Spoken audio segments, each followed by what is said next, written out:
Hi friends, வாங்க புரட்டாசி month டே 9 veg சமையல் and பிரேக்ஃபாஸ்ட்க்கு என்னன்னு சொல்லி பார்க்கலாம் நம்ம வீட்டில். ஸோ பிரேக்ஃபாஸ்ட்டுக்கு பார்த்தீங்கன்னா மில்லட் பொங்கல் தான் பண்ணியிருந்தோம். இன்றைக்கி திணை மில்லட்டில் பண்ணியிருந்தோம். நார்மல் பொங்கலை விட இந்த மாதிரி மில்லட் பொங்கல் சூப்பராகவே இருக்கும். நீங்களும் கண்டிப்பாக ட்ரை பண்ணி பாருங்கள். அண்ட் உடம்புக்குமே ரொம்ப நல்லது. ஸோ பாப்பாவுக்கு பிரேக்ஃபாஸ்ட் வச்சு கொடுத்தாச்சு. இன்றைக்கி சமையல் பெருசாக கவர் பண்ண முடியலங்க, ரொம்பவே லேட் ஆனதுனால. ஸோ ஸ்ட்ரெயிட்டாக நம்ம வீட்டு சமையல் என்னன்னு சொல்லி நம்ம பார்த்துடலாம். ஸோ ஒயிட் ரைஸ் அண்ட் சிம்பிளான ஒரு லஞ்ச் தான் இன்றைக்கி. ஸோ தக்காளி ரசம், மதியம் ஆஃப்டர்நூன் போல் நம்ம துவையல் மட்டும் அரைச்சிக்க வேண்டியது தான், ரசத்துக்கு சூப்பராக இருக்கும்.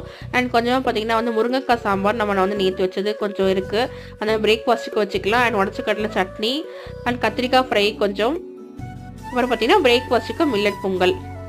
ஸோ அவ்வளோதான் இன்னைக்கான சமையல் நம்ம வீட்டில். நமக்கு பார்த்தீங்கன்னா இப்போ குவார்டர்லி எக்ஸாம் போயிட்டு இருக்குன்றதுனால அவளுக்குமே லஞ்ச் கிடையாது, ஆஃப்டே தான் ஸ்கூல்.